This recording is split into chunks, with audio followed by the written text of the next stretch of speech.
نحمده ونصلي على رسوله الكريم اما بعد فاعوذ بالله من الشيطان الرجيم بسم الله الرحمن الرحيم ما كان محمد ابا احد من رجالكم.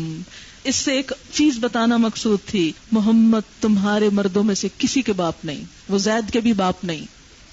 زید کے باپ تو زید بن حارثہ ہیں، اس لیے جب پیچھے حکم آئے نا ادعوہم لآبائہم، ان کو باپ کے ناموں سے پکارو، تو پھر دوبارہ سے زید بن محمد کی بجائے حضرت زید کو زید بن حارثہ کہہ کے پکارا جانے لگا، ان کا نام درست کر دیا گیا. اور پھر مزید وضاحت کی گئی کہ محمد تمہارے مردوں میں سے کسی کے باپ نہیں مگر وہ اللہ کے رسول ہیں، ولیکن رسول اللہ، اور وخاتم النبیین، خاتم النبیین ہیں. اسی لیے آپ کا کوئی بیٹا نہیں تھا کہ اگر بیٹا بڑا ہوتا، زندہ رہتا، تو لوگ کھینچ تان کے اس کو نبی بنا لیتے، لیکن اللہ نے نبوت کا سلسلہ ختم کر دیا. وکان اللہ بکل شیء علیما، اور ہے اللہ تعالی ساتھ ہر چیز کے علم رکھنے والا. یہاں پر آپ صلی اللہ علیہ وسلم کی حیثیت کو واضح کیا جا رہا ہے کہ آپ مردوں میں سے کسی کے باپ نہیں.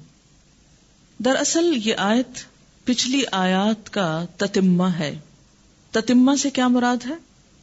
یعنی اختتامیہ. پچھلی آیات میں منہ بولے بیٹے کی بیوی سے شادی کرنے پر آپ صلی اللہ علیہ وسلم پر جو اعتراضات کیے گئے ان کا جواب تھا، اور اسی کے اختتام پر یہ بات فرمائی گئی کہ آپ مردوں میں سے کسی کے باپ نہیں. گویا ان تمام اعتراضات کی جڑ کاٹ دی گئی جو مخالفین آپ صلی اللہ علیہ وسلم کے اس نکاح پر کر رہے تھے. ان کا پہلا اعتراض یہ تھا کہ آپ نے اپنی بہو سے نکاح کیا، حالانکہ آپ کی شریعت میں بھی بیٹے کی بیوی سے نکاح حرام ہے. تو اس کے جواب میں یہ کہا گیا کہ محمد صلی اللہ علیہ وسلم تمہارے مردوں میں سے کسی کے باپ نہیں.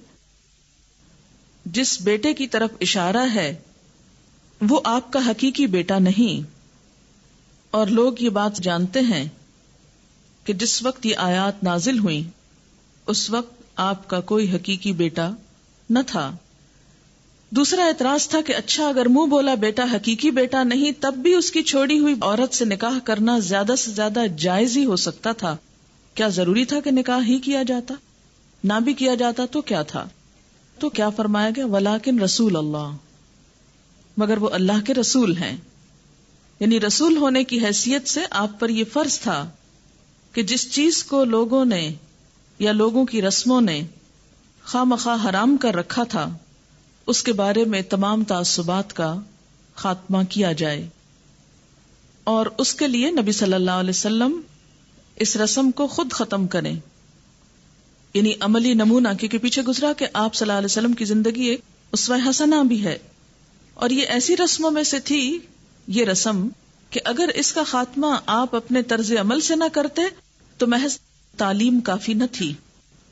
کیونکہ جو چیزیں صدیوں کی رسموں کے نتیجے میں دلوں میں بیٹھی ہوئی تھی ان کا خاتمہ اتنی آسانی کے ساتھ نہیں ہو سکتا. ہم اپنی زندگی میں بھی دیکھ سکتے ہیں کہ جو چیزیں سال ہر سال سے ہمارے دلوں میں بیٹھی ہوئی ہوتی ہیں وہ قرآن پاک کی ایک آدھ آیت سن کے دل سے نہیں جاتی، اور عمل سے تو جانے میں بہت وقت لگتا ہے. اس لیے جس چیز کو آپ صلی اللہ علیہ وسلم نے کر کے دکھا دیا پھر اس کی کوئی آئندہ گنجائش رہ ہی نہیں جاتی. پھر اسی طرح مزید فرمایا تاکید کے طور پر کہ وہ خاتم النبیین ہیں، کہ آپ کے بعد نبی اور نہیں آئے گا. اگر آپ کی طرف سے معاشرے کی خرابیوں کی اصلاح میں کوئی کمی رہ جاتی تو بعد میں کسی اور کو آ کر ایسی رسمیں ختم کرنا ممکن نہیں، کیونکہ کوئی اور نبی تو آئے گا نہیں.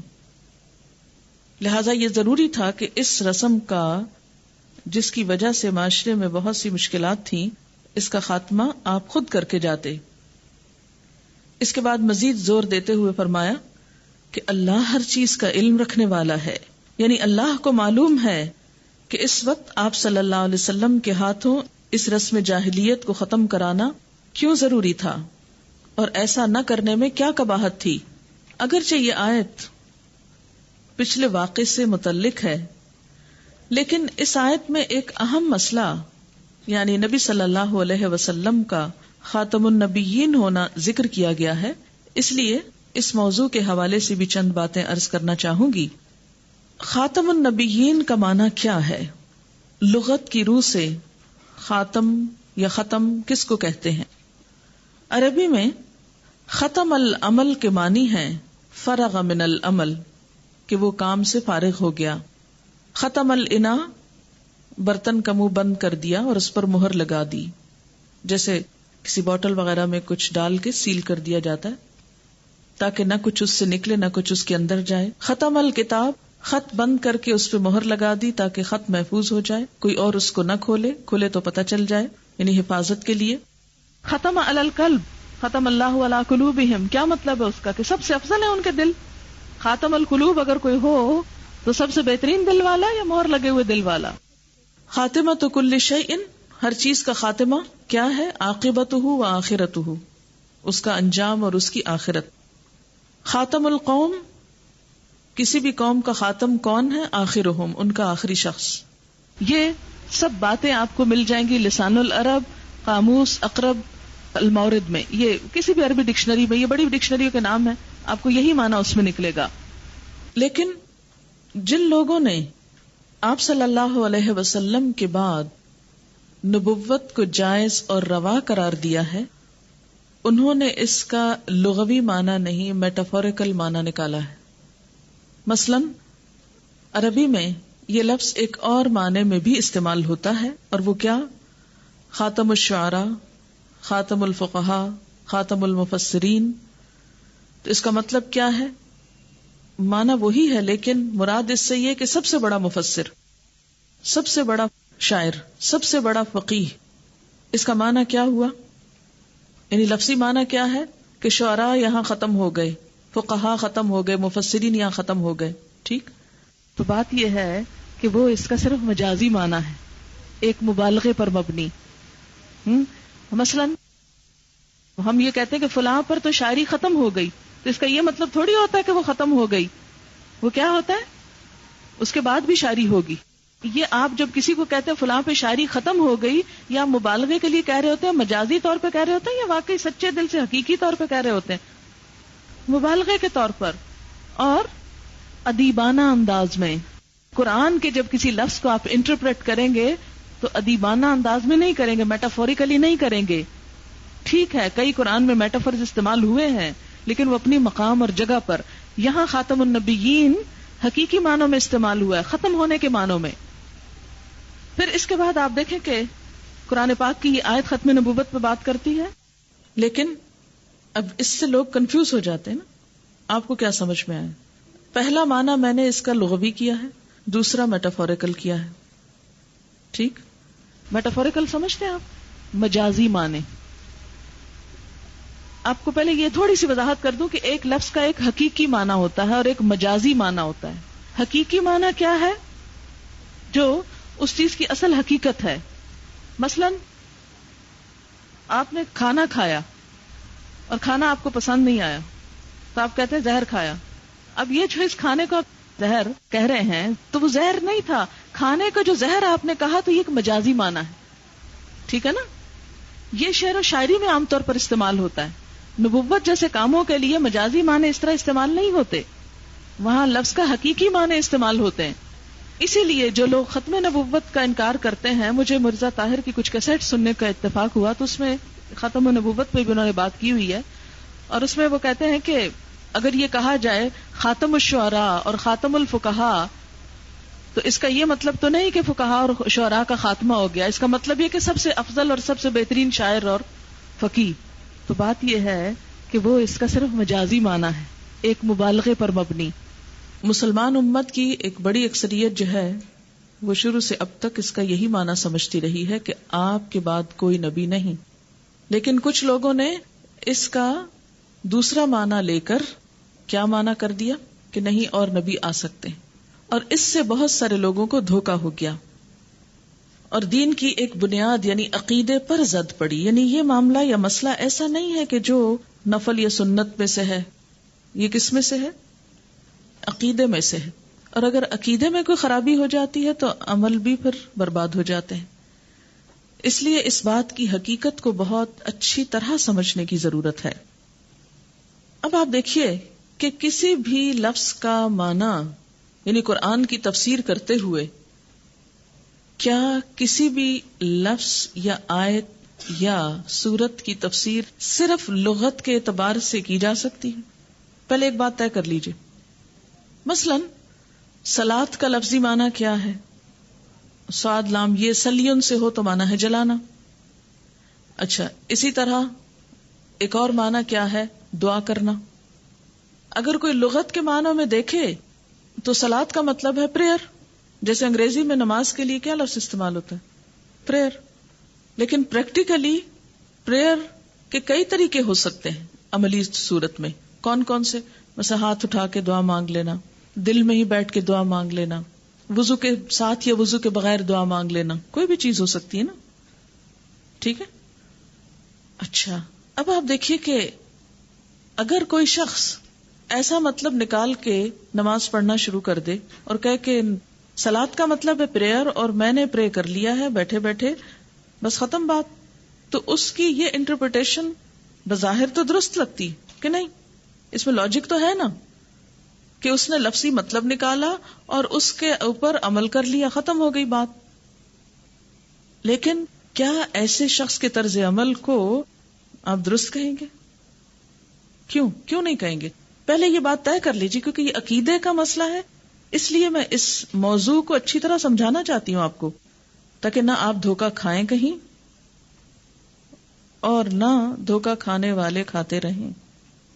اس شخص کی یہ تفسیر جو صلاۃ کو پریئر کے معنی میں لے کر ہاتھ اٹھا کے دعا مانگ کے منہ پہ پھیر دے اور کہے جی میری نماز ہو گئی کیونکہ ڈکشنری میں اس کا یہ معنی لکھا اور میں نے وہ کر لیا پورا، اس کی یہ بات درست کیوں نہیں ہوگی؟ اگرچہ لغت کے اعتبار سے وہ بالکل ٹھیک کام کر رہا ہے، اس میں کوئی خرابی نہیں. نبی صلی اللہ علیہ وسلم کا طریقہ کیا تھا؟ اس نے اس کو بھی چھوڑ دیا، اس نے قرآن کی آیتوں کو بھی چھوڑ دیا، اس نے آپ صلی اللہ علیہ وسلم کے طریقے کو بھی چھوڑ دیا. جی ہاں، قرآن اس کے پاس ڈائریکٹ نہیں آیا کہ وہ من مانے مطلب نکالے. قرآن کو سمجھنے کے جو طریقے بتائے گئے ہیں یہ اس طریقے کے خلاف ہے. یعنی کہیں بھی یہ نہیں کہا گیا کہ قرآن کو ڈکشنری کی مدد سے سمجھنا کافی ہے، کافی نہیں. اس لیے کہ قرآن کسی لینگویج لٹریچر کی کتاب نہیں، یہ ھدی للمتقین ہے، رہنمائی کی کتاب ہے. اور اس سے رہنمائی اسی وقت ہو سکتی ہے کہ جب اس کی عملی پہلو پر نظر ہو. کہ کسی بھی فیلڈ میں جو ٹرمینالوجی ہوتی ہے اس کے اسپیسیفک میننگ ہوتے ہیں. اصطلاحی معنی کا مطلب کیا ہوتا ہے کہ ایک خاص ٹرم ہے یہ، یعنی ٹرم کو آپ جنرلائز نہیں کر سکتے، اس کے کوئی بھی عام معنی نہیں آپ نکال سکتے. یا جس فیلڈ سے متعلق وہ لفظ ہوتا ہے اس کے کانٹیکس میں معنی نکالا جاتا ہے. خاتم النبیین ایک دین سے متعلق لفظ ہے، نہ کہ ادب سے متعلق کہ آپ اس کو ادبی لینگویج میں اس کا معنی تلاش کر لیں. یعنی یہ ٹرم اسلام کے کانٹیکسٹ میں ہے نہ کہ لینگویج کے. یعنی کچھ لفظ ایسے ہوتے ہیں کہ جو زبان کو حسن اور خوبی دینے کے لیے ہوتے ہیں، نہ کہ اس کے اصل معنی کے اظہار کے لیے. جیسے خاتم الشعراء جو ہے یہ کوئی حقیقی معنی نہیں بلکہ کیا ہے، ایک خوبی یا خوبصورتی کا معنی ہے. جیسے شعروں میں بہت سی مبالغہ آرائی ہوتی ہے. مثلا اگر یہ کہا جائے کہ بچے کو کہ میرا بچہ تو پھول ہے، اس کا کیا معنی ہوگا؟ وہ پھول نہیں ہے جو چیز پھول کے لیے استعمال ہوتی. اب آپ دیکھیے کہ اسی طرح جب خاتم النبیین کا لفظ آئے تو آپ کسی لغت دان سے بھی صرف نہیں پوچھیں گے، کسی ادیب سے ہی پوچھ کے نہیں بیٹھ جائیں گے، بلکہ کس سے پوچھیں گے؟ سب سے پہلے تو یہ دیکھیں گے کہ قرآن کی یہ آیت باقی آیات سے کتنی مطابقت رکھتی ہے. کیا اس کے اس معنی کو نکالنے میں باقی آیات مددگار ہیں یا نہیں ہیں؟ کیونکہ کسی بھی آیت کا ایک حصہ نکال کے اس سے معنی نہیں نکال سکتے آپ. دوسری بات یہ کہ نبی صلی اللہ علیہ وسلم نے قرآن کی جو تفسیر کی ہے، کیونکہ سورۃ النحل میں آپ پڑھ چکے ہیں وَأَنزَلْنَا إِلَيْكَ الذِّكْرَ لِتُبَيِّنَ لِلنَّاسِ مَا نُزِّلَ إِلَيْهِمْ، ہم نے آپ کی طرف ذکر نازل کیا تاکہ آپ ان کے سامنے بیان کریں کہ ان کے لیے کیا نازل کیا گیا ہے. لِتُبَيِّنَ لِلنَّاسِ مَا نُزِّلَ إِلَيْهِمْ، کہ آپ واضح فرمائیں. تو آپ نے اس لفظ کی کیا وضاحت فرمائی ہے؟ کیا آپ کی کسی حدیث میں بھی یہ لفظ استعمال ہوا ہے؟ اور اگر ہوا ہے تو آپ نے اس کو کس کانٹیکسٹ میں استعمال کیا ہے؟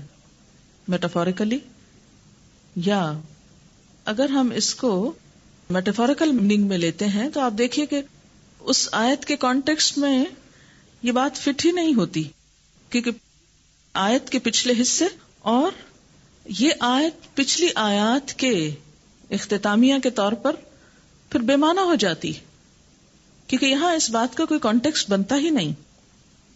ٹھیک ہے، چلیے اب ہم دیکھتے ہیں کہ نبی صلی اللہ علیہ وسلم نے اس کے بارے میں کیا فرمایا. بخاری، قال النبی صلی اللہ علیہ وسلم كانت بنو اسرائیل تسوسهم الانبیاء كلما هلك نبی خلفه نبی وانه لا نبی بعدی وسيكون خلفاء. نبی صلی اللہ علیہ وسلم نے فرمایا بنی اسرائیل کی قیادت انبیاء کیا کرتے تھے. جیسے حضرت سلیمان علیہ السلام بادشاہ بھی تھے اور ساتھ نبی بھی تھے، داؤد علیہ السلام بھی اسی طرح، کچھ اور انبیاء بھی. وہ جالوت اور طالوت کے واقعے میں بھی آپ کو معلوم ہوگا کہ ان کی قوم نے کیا کہا، کیونکہ وہ نبی بہت بوڑھے ہو گئے تھے تو قوم نے اپنے نبی سے مطالبہ کیا کہ ہمارے لیے کوئی بادشاہ مقرر کر دیجئے تاکہ ہم اللہ کے راستے میں جنگ کریں. یعنی نبوت اور بادشاہت جو ہے یہ الگ الگ ہو جائے، ہم دینی رہنمائی آپ سے لیتے رہیں اور جنگ کسی اور کی قیادت میں کر سکیں.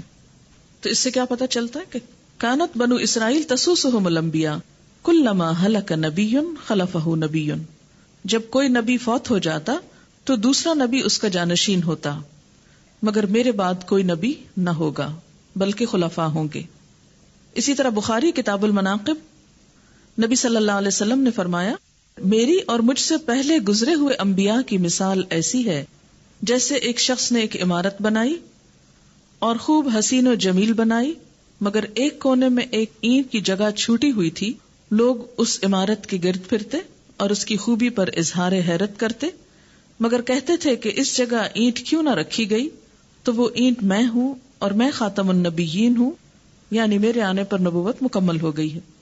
تو اس سے بھی کیا پتہ چلتا ہے کہ آپ صلی اللہ علیہ وسلم نے یہ لفظ جب خود فرمایا وَأَنَا خَاتَمُ النَّبِيِّينَ، تو آپ نے یہ نہیں فرمایا کہ میں سب سے بڑا ہوں انبیاء میں، اب وہ تو ہے ہی، اس میں تو کوئی شک ہی نہیں، لیکن لفظ خاتم النبیین بڑے کے معنوں میں استعمال نہیں ہوا، بلکہ کانٹیکسٹ میں اس حدیث میں بھی آخری کے معنوں میں، اور پوری اگزامپل کے ساتھ بات سمجھائی کہ عمارت مکمل ہو چکی تھی، صرف ایک اینٹ باقی تھی اور وہ اینٹ میں ہوں.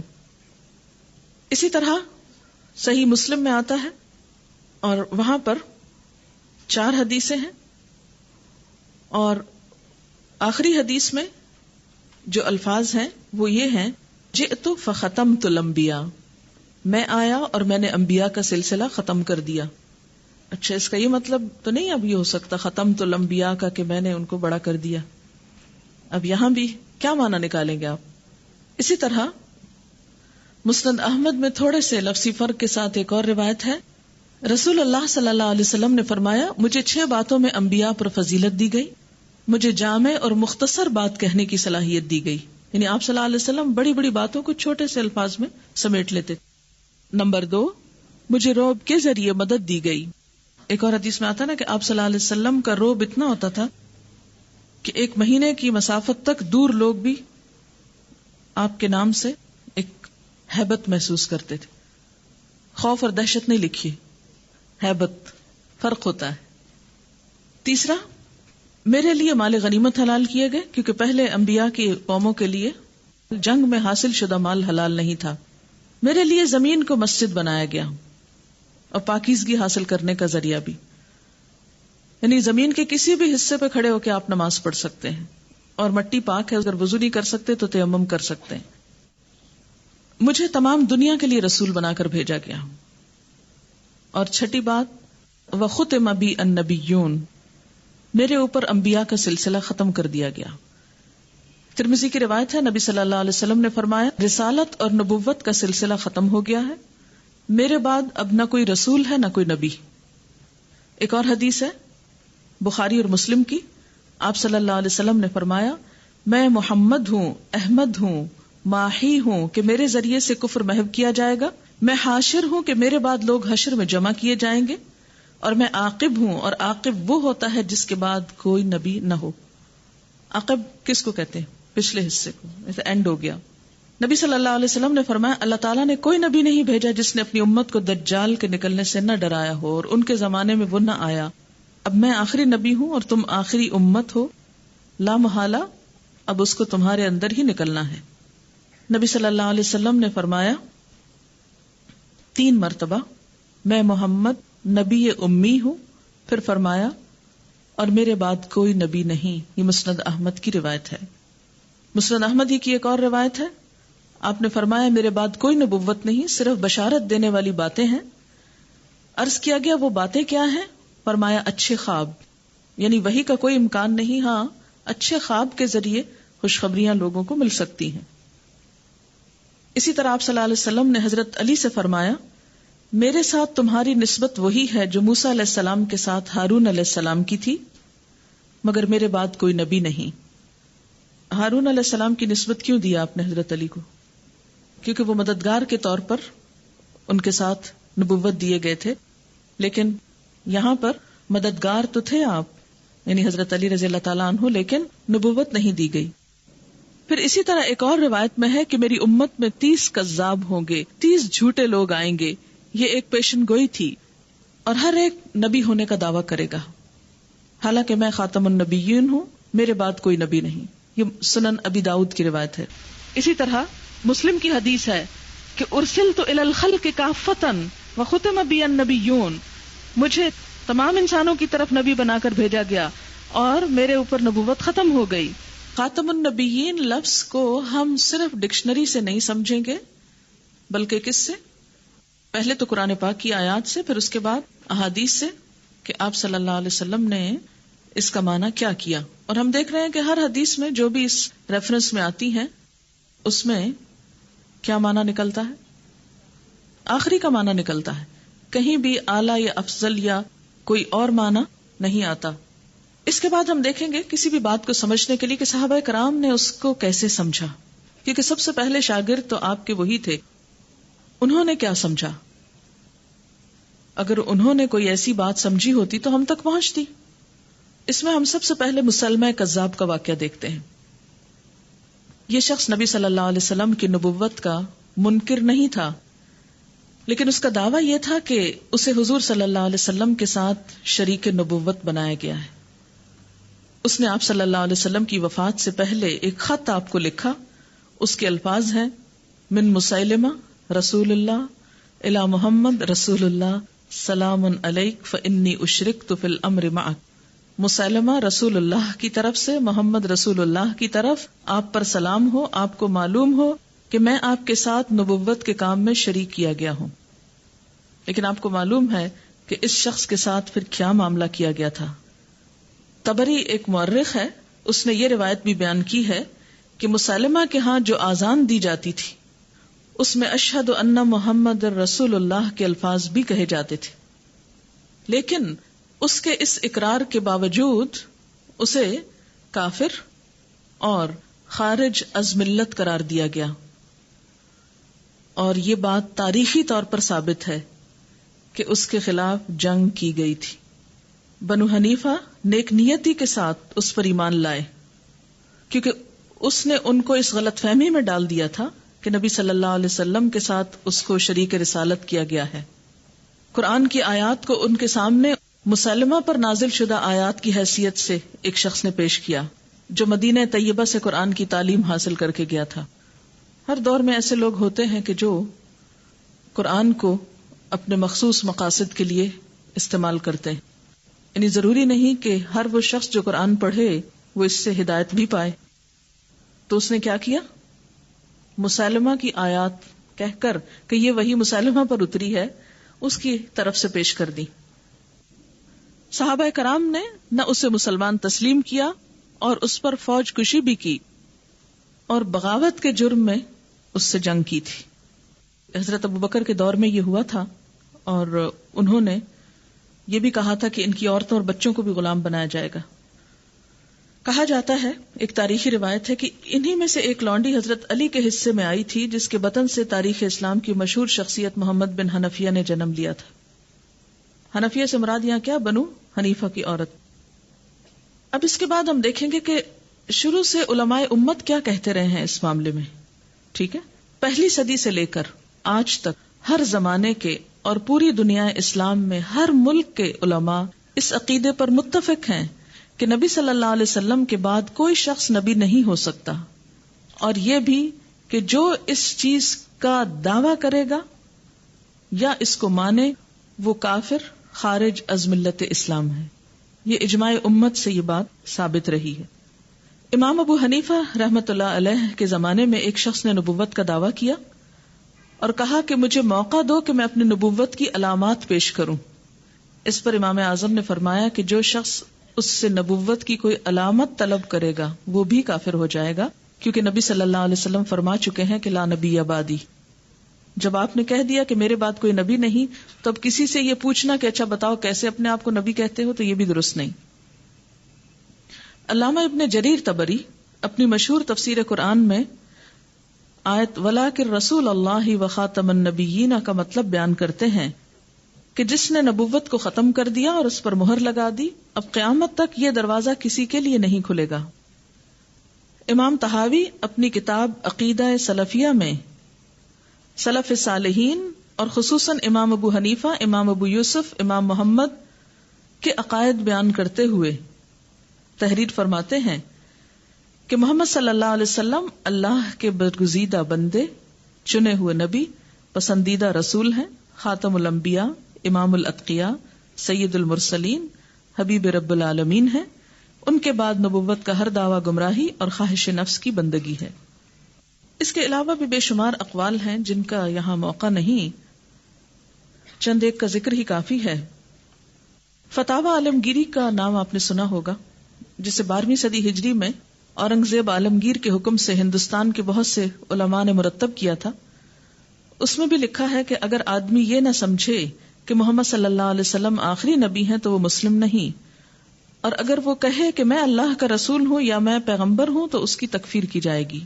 اسی طرح امام غزالی، امام ابن حزم اندلسی، علامہ زمخشری، قاضی ایاز، امام رازی، علامہ بیضاوی، علاء الدین بغدادی، جلال الدین سیوطی، اور اسی طرح باقی بہت سارے علماء جو ہیں، علامہ شوکانی، علامہ آلوسی، ہندوستان سے مراکش تک، ترکی سے اسپین تک، یمن تک بڑے بڑے علماء فقہا سب اس پر متفق رہے کہ نبی صلی اللہ علیہ وسلم کے بعد کوئی شخص نبی ہو نہیں سکتا. اسی طرح جدید دور کے مفسرین کی تفسیریں آپ اٹھائیں تو خاتم النبیین کا معنی ہر جگہ آپ کو یہی ملے گا کہ آپ صلی اللہ علیہ وسلم کے بعد کوئی اور نبی یا رسول نہیں آئے گا. یہ مسئلہ اس لیے جاننا ضروری ہے کہ خاص طور پر ہمارے ہاں پاکستان اور ہندوستان میں قادیانیت کا جو مسئلہ اٹھا، ختم نبوت سے جو بغاوت ہوئی، اس کے اثرات کافی حد تک موجود ہیں اور کسی نہ کسی رنگ سے لوگوں کو اس سے واسطہ پڑتا رہتا ہے. تو اس لیے اس مسئلے کو اگر آپ سمجھ لیں تو باقی چیزیں بھی سمجھ آ جائیں گی. خاتم النبیین کا جو مطلب ہے وہ ہے نبیوں کی مہر، خاتم مہر، لیکن یہ مہر سٹیمپ کے معنوں میں نہیں، سیل کے معنوں میں ہے کہ جیسے کسی چیز کو سیل کر دیا جائے تو پھر نہ اس کے اندر سے کچھ نکل سکتا ہے اور نہ ہی اس کے اندر کوئی اور جا سکتا ہے، بس ختم ہو گیا، سلسلہ منقطع ہو گیا اندر اور باہر کی چیز کا. لیکن ختم نبوت کے منکرین نے اس کا غلط مطلب نکالا اور کہا سٹیمپ ہے کہ آپ کی سٹیمپ سے اب باقی نبی آ رہے ہیں. تو پہلے نبی کس کی سٹیمپ سے آئے تھے؟ کیا نبوت کے لیے سٹیمپ کی ضرورت ہے؟ ان ساری باتوں کے باوجود کچھ لوگوں نے صرف زبان کے ہیر پھیر سے ایک شخص کو اس صدی میں، اسی خطے میں نبوت کے درجے پہ لا کھڑا کیا. بات یہ ہے کہ جتنے بھی پچھلے انبیاء آئے انہوں نے اپنے بعد آنے والے نبی کی خبر دی واضح الفاظ میں. جیسے حضور صلی اللہ علیہ وسلم کے بارے میں ہمیں ملتا ہے کہ پچھلی کتابوں میں سے تقریباً ہر کتاب میں آپ کا تذکرہ موجود تھا، آپ کی آمد کی پیشن گوئیاں اور خبریں موجود تھیں، لیکن نبی صلی اللہ علیہ وسلم نے اپنے بعد کسی اور نبی کے آنے کی کوئی خبر نہیں دی. تو اس سے کیا بات پتہ چلتی ہے کہ کوئی نبی اور آ نہیں سکتا، اور اگر واقعی کسی نے آنا تھا نعوذ باللہ، تو پھر کیا اللہ تعالیٰ کو ہمارے ایمان سے کوئی دشمنی تھی کہ ہمیں بتایا ہی نہ پہلے سے، اور یکایک ایک شخص کو بھجوا دیا؟ لیکن اللہ تعالیٰ سے ایسے کسی ظلم اور ناانصافی کی توقع نہیں کی جا سکتی. اور اگر عقلی لحاظ سے بھی دیکھا جائے تو اب کسی نبی کے آنے کی کوئی ضرورت محسوس نہیں ہوتی. دنیا میں بے شمار نبی آئے، کوئی بھی نبی جن حالات میں آتا ہے وہ مندرجہ ذیل حالتوں میں سے کوئی ایک حالت ہو سکتی ہے. نمبر 1، کسی خاص قوم میں نبی بھیجنے کی ضرورت اس لیے آتی ہے کہ اس سے پہلے وہاں پر کوئی نبی نہ آیا ہو، اور کسی دوسری قوم کے نبی کا بھی پیغام وہاں نہ پہنچا ہو. دوسری بات یہ کہ اس وقت نبی بھیجا جاتا ہے کسی قوم میں جب پچھلے نبی کی تعلیمات پوری طرح بھلا دی گئی ہوں، محفوظ نہ رہی ہوں. لیکن ہم دیکھتے ہیں کہ نبی صلی اللہ علیہ وسلم کو دی جانے والی کتاب بھی محفوظ ہے اور آپ کی تعلیمات بھی محفوظ ہیں. اس لیے اگر کوئی نیا نبی آتا بھی ہے تو اس نے آ کے کرنا کیا؟ اور نبی کا کام کیا ہوتا ہے؟ آخر کتاب دینا، تعلیم دینا، تربیت کرنا.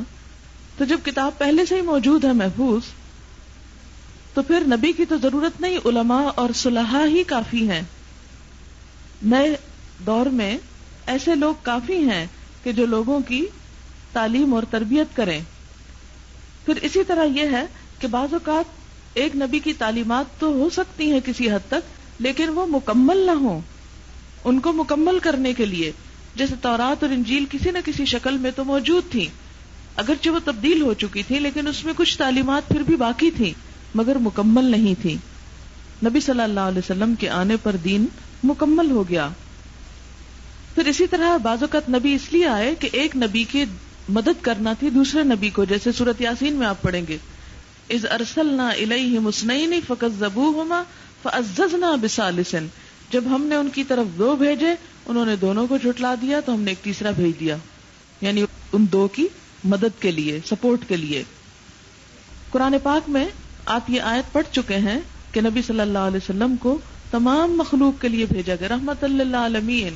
اور پھر یا ایھا الناس انی رسول اللہ الیکم جمیعا، سب کے لیے اللہ کا رسول، کافۃ للناس، آپ کی نبوت تمام انسانوں کے لیے.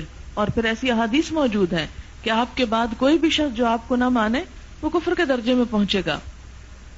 تو بات یہ ہے کہ آپ صلی اللہ علیہ وسلم کی لائی ہوئی تعلیم بھی محفوظ ہے، کسی اور کی ضرورت نہیں، صرف مصلحین کی ضرورت ہے، کسی نئے نبی کی ضرورت نہیں. اب اگر مانا جائے کہ نبی ہو مصلح تو زیادہ فائدہ ہوتا ہے، تو بات یہ ہے کہ کسی بھی نئے نبی کے آنے سے امت 2 حصوں میں بٹ جائے گی، کچھ مانیں گے اس کو اور کچھ نہیں مانیں گے. اس سے امت میں ایک بڑا تفرقہ اور اختلاف اور فساد پیدا ہو سکتا ہے، اور یہ چیز اسلام کے فائدے میں نہیں بلکہ الٹا نقصان میں جاتی ہے. ان ساری باتوں کے باوجود کچھ لوگوں نے ڈھٹائی کے ساتھ مرزا غلام احمد قادیانی کو اللہ کا نبی ماننے کی جسارت کی، اور اس کے لیے عموماً جو احادیث استعمال کی کہ حدیثوں میں آتا ہے کہ ایک مسیح موعود آئیں گے اور مسیح نبی، اور اس قسم کے الفاظ. مسیح موعود کا مطلب ہے وہ مسیح جو لوٹ کر آئیں گے، جس میں ہمارا عقیدہ ہے حضرت عیسیٰ علیہ السلام کے بارے میں. تو انہوں نے کہا کہ نہیں، عیسیٰ علیہ السلام تو مر چکے ہیں، وہ تو نہیں آئیں گے، لیکن مسیح مسیح آئیں گے. یہ بھی ان کا خود ساختہ لفظ ہے، کئی قرآن اور حدیث میں مسیح مسیح کی کوئی بات نہیں کی گئی، یہ سب سیلف میڈ ہے کہ مسیح تو آ چکے، مسیح کی مانند کوئی آئے گا. اگر ان حدیث کو ہم پڑھیں جس میں حضرت عیسیٰ علیہ السلام کی آمد کا ذکر ملتا ہے، تو اس میں سے ایک حدیث جو بخاری میں آتی ہے، حضرت ابو ہریرہ سے روایت ہے کہ رسول اللہ صلی اللہ علیہ وسلم نے فرمایا، قسم ہے اس ذات کی جس کے ہاتھوں میں میری جان ہے، ضرور اتریں گے، پیدا نہیں ہوں گے، اتریں گے. الفاظ قابل غور ہیں. تمہارے درمیان ابن مریم حاکم عادل بن کر، اور آ کر کیا کریں گے؟ صلیب کو توڑ ڈالیں گے، خنزیر کو ہلاک کر دیں گے، جنگ کا خاتمہ کر دیں گے. اور دوسری روایت میں حرب کی بجائے جزیہ کا لفظ نہیں، جزیہ ختم کر دیں گے. تو اس سے آپ دیکھیں کہ آپ کی آمد کے ساتھ کیا ہوگا؟ جنگ کا خاتمہ، دنیا میں امن، صلیب کا خاتمہ یعنی کرسچینٹی پہ کاری ضرب لگے گی، خنزیر کلچر ختم ہوگا. یعنی لوگ پھر سے مسلمان ہو جائیں گے. وہ جیسے ایک اور حدیث میں آتا ہے کہ سارا کلمہ اللہ واحد کے لیے ہو جائے گا. اب اگر ہم مرزا غلام احمد کو مسیح مان بھی لیں بفرض محال، یا مسیح موعود مان بھی لیں، تو اس سے کیا پتا چلتا ہے کہ جو کام مسیح نے آ کر کرنے ہیں ان میں سے تو ایک بھی نہیں ہوا. نہ جنگوں کا خاتمہ ہوا، بلکہ اس کے بعد جنگ عظیم بھی ہوئی، اور نہ ہی خنزیر ختم ہوا اور نہ ہی صلیب ٹوٹی. پھر اسی طرح جتنی بھی احادیث ہیں ان سب میں حضرت عیسیٰ کا نزول آتا ہے، پیدائش نہیں آتی. اور مرزا غلام احمد تو پیدا ہوئے. پھر خاص طور پر آتا ہے کہ مسیح ابن مریم دمشق کے مشرقی حصے میں سفید مینار کے پاس زرد رنگ کے 2 کپڑے پہنے ہوئے 2 فرشتوں کے بازوؤں پر اپنے ہاتھ رکھے ہوئے اتریں گے. تو اس سے کیا پتا چلتا ہے کہ ان کی کیفیت بھی بتائی گئی کہ پورے مکمل انسان ہوں گے. کپڑوں کا رنگ بتایا گیا، جگہ بتائی گئی اور فرشتوں کی بات کی گئی. لیکن مرزا غلام احمد کے ساتھ تو ایسی کوئی شرط پوری ہی نہیں ہوتی. پھر مسیح کے بارے میں آتا ہے کہ وہ جب آئیں گے تو اس وقت ان 10 نشانیوں میں سے ایک ہوں گے، جس میں ایک دھواں ہے، دجال ہے، دابت الارض ہے، سورج کا مغرب سے نکلنا ہے، یاجوج ماجوج ہے، 3 بڑے خسف ہوں گے، دھنسنا زمین میں، اور پھر زبردست آگ جو لوگوں کو یمن کی طرف سے ہانکتی ہوئی محشر کی طرف لے جائے گی. تو ان میں سے ابھی تو کوئی خاص نشانی پوری ہی نہیں ہوئی. اسی طرح ایک اور روایت ہے مسلم اور مسند احمد کی، حضرت ابو ہریرہ سے، نبی صلی اللہ علیہ وسلم نے فرمایا عیسیٰ ابن مریم نازل ہوں گے، پھر وہ خنزیر کو قتل کریں گے، صلیب کو مٹائیں گے، اور ان کے لیے نماز جمع کی جائے گی، اور وہ اتنا مال تقسیم کریں گے کہ قبول کرنے والا کوئی نہ ہوگا، خراج ساکت کر دیں گے، اور روحا کے مقام پر منزل کر کے وہاں سے حج یا عمرہ کریں گے. پھر اسی طرح یہ ہے کہ آپ کے اترنے کے بارے میں یہ بھی آتا ہے کہ عین اس وقت اتریں گے جب مسلمانوں کا امام صبح کی نماز پڑھانے کے لیے آگے بڑھ چکا ہوگا. عیسیٰ ابن مریم ان پر اتر آئیں گے، امام پیچھے پلٹے گا تاکہ عیسیٰ آگے بڑھے، مگر عیسیٰ اس کے شانوں کے درمیان ہاتھ رکھ کر کہیں گے نہیں، تم ہی نماز پڑھاؤ، کیونکہ یہ تمہارے لیے ہی کھڑی ہوئی ہے، لہٰذا وہی نماز پڑھائے گا. سلام پھیرنے کے بعد عیسیٰ علیہ السلام کہیں گے دروازہ کھولو، وہ کھولا جائے گا. باہر دجال 70,000 مسلح یہودیوں کے ساتھ موجود ہوگا. جو ہی کہ عیسیٰ علیہ السلام پر اس کی نظر پڑے گی وہ اس طرح گھلنے لگے گا جیسے نمک پانی میں گھلتا ہے، وہ بھاگ نکلے گا. عیسیٰ کہیں گے میرے پاس تیرے لیے ایک ایسی ضرب ہے جس سے تو بچ کر نہ جا سکے گا. پھر وہ اسے لد کے مشرقی دروازے پہ جا لیں گے اور اللہ یہودیوں کو ہرا دے گا، اور زمین مسلمانوں سے اس طرح بھر جائے گی جیسے برتن پانی سے بھر جاتا ہے. سب دنیا کا کلمہ ایک ہوگا، اللہ کے سوا کسی کی عبادت نہ ہوگی. حالت یہ ہوگی کہ درخت اور پتھر پکار اٹھیں گے کہ اے روح اللہ، یہ یہودی میرے پیچھے چھپا ہوا ہے، دجال کے پیروں میں سے کوئی نہ بچے گا جسے وہ قتل نہ کر دیں. ایک اور روایت میں غرقد کے درخت کے بارے میں آتا ہے کہ صرف غرقد کا درخت لوگوں کو چھپا سکے گا. اور آپ نے بھی سنا ہوگا کہ اسرائیل میں یہ درخت اتنی کثرت سے اگایا گیا ہے کیونکہ بہرحال وہ یہ تو جانتے تھے کہ حضور صلی اللہ علیہ وسلم سچے نبی ہیں اور آپ کی باتیں جھوٹی نہیں ہو سکتی. مرزا غلام احمد قادیانی نے کسی دجال کو نہیں مارا اور نہ ہی لد سے ان کا کوئی تعلق ہے. بعض لوگوں نے کہا کہ یہ لد سے مراد لدھیانہ ہے، حالانکہ آج بھی وہ اسرائیل میں ایک ایئرپورٹ بن رہا ہے اور یہودی ان احادیث اور آیات کو پڑھ کے جانتے ہیں کہ ان کے ساتھ کیا ہونے والا ہے، اور وہ پوری طرح اپنے آپ کو پریپیئر کر رہے ہیں کہ عیسیٰ ابن مریم کا مقابلہ انہیں کیسے کرنا ہے. تو ان ساری حدیثوں سے کیا پتہ چلتا ہے کہ ان میں نہ تو مسیح موعود کا لفظ آتا ہے، نہ مسیل مسیح کا لفظ آتا ہے، نہ بروز مسیح، کسی بھی چیز کی کوئی گنجائش نہیں. اور پھر اس کے بعد یہ ہے کہ اس میں بحث کرنے کی ضرورت ہی نہیں کہ وہ فوت ہو چکے ہیں یا زندہ ہیں، کیونکہ ان لوگوں نے ایک اور عقیدے میں بگاڑ پیدا کیا، یہ ثابت کرنے کی کوشش کی کہ عیسیٰ علیہ السلام دراصل فوت ہو چکے ہیں. حالانکہ یہ قرآن میں صاف طور پر آتا ہے ما قتلوہ وما صلبوہ ولکن شبہ لہم انی متوفی کا، اور توفی کا مطلب پورے کا پورا لے لینا، وہاں فوت کرنے کے معنی میں نہیں، رافعک الیہ ومطہرک من الذین. پھر اعتراض یہ کیا جاتا ہے کہ حضور صلی اللہ علیہ وسلم کے بعد اگر وہ آئیں گے تو کیا اس سے ختم نبوت باقی رہے گی؟ جی ہاں، اس لیے کہ وہ نئے سرے سے نبی مقرر نہیں ہوں گے. ان کی جو نبوت ہوگی وہ آپ کی نبوت سے پہلے ہی ان کو دی جا چکی ہے اور اسی کو کنٹینیو کریں گے، اور کوئی نئی شریعت نہیں لائیں گے، نبی صلی اللہ علیہ وسلم کی شریعت پر عمل کریں گے. اب اس میں آپ دیکھیں کہ جیسے ایک ملک میں ایک شخص صدر تھا، پھر وہ معزول ہو گیا، ملک سے باہر چلا گیا، اب ایک دوسرا شخص صدر بن گیا. اگر وہ پہلا شخص جو صدر تھا وہ آ جائے اس ملک کے اندر تو آپ کیا کہیں گے کہ اس سے اس شخص کی صدارت ختم ہو گئی یا اس میں کوئی نقصان ہو گیا. نہیں، اب وہ جب دوبارہ آ رہا ہے تو اگرچہ وہ گزشتہ صدر تھا لیکن اب وہ صدر کی حیثیت میں نہیں آ رہا. اسی طرح مسیح علیہ السلام جو ہے وہ ایک نبی کی حیثیت میں نئی نبوت لے کر نہیں آئیں گے بلکہ اپنی پچھلی حیثیت میں ہی ہوں گے. فرق صرف یہ ہوگا کہ وہ اب شریعت محمدی کی پیروی کریں گے اور ان کی آمد سے کفر اور ایمان کا کوئی نیا مسئلہ پیدا نہیں ہوگا، کیونکہ اب بھی ہم مسیح علیہ السلام کو نبی مانتے ہیں چونکہ وہ اللہ کی طرف سے نبی مبعوث ہوئے.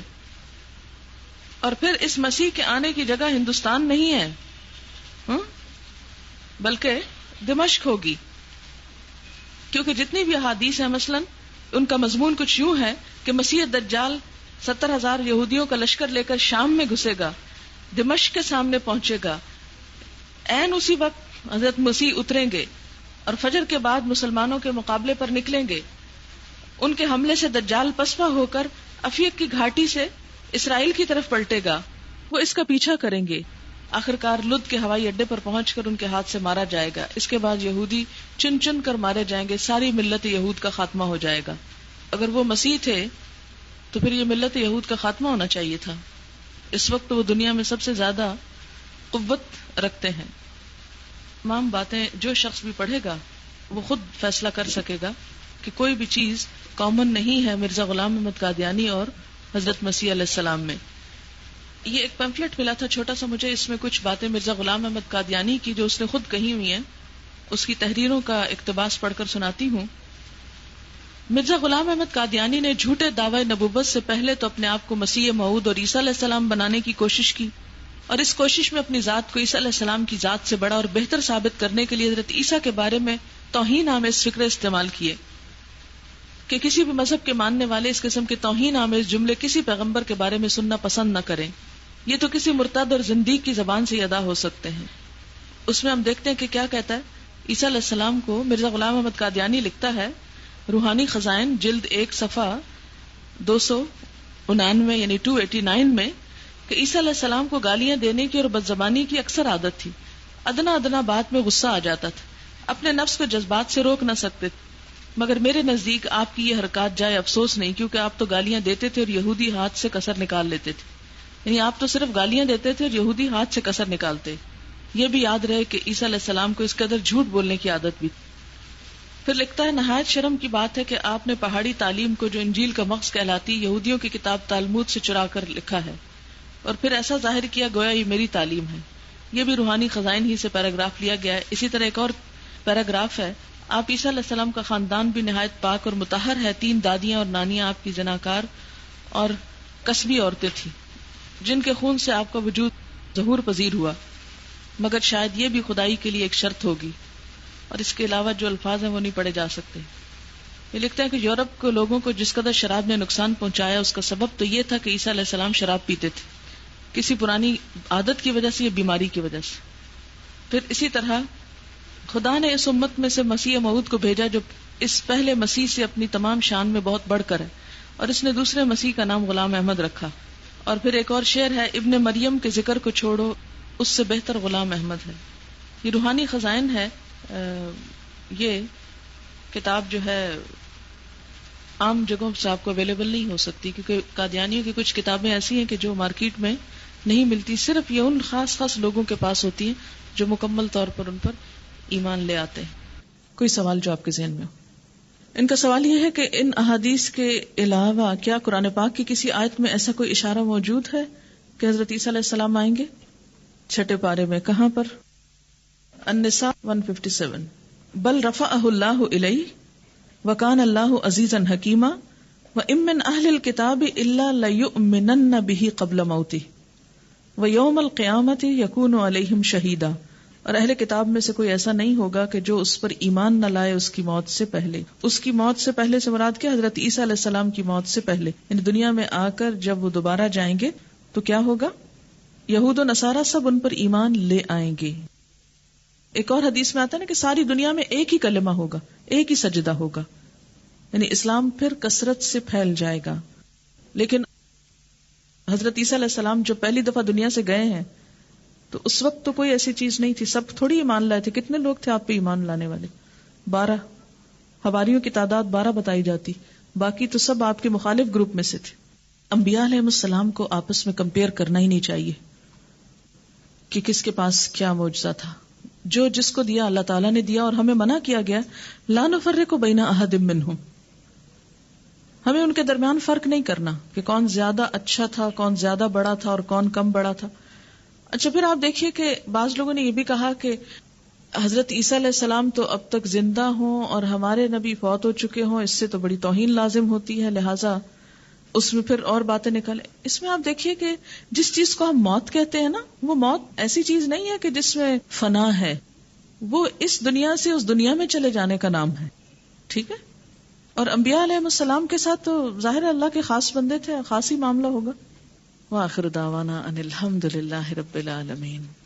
سبحانک اللہم وبحمدک نشہد ان لا الہ الا انت نستغفرک ونتوب الیک.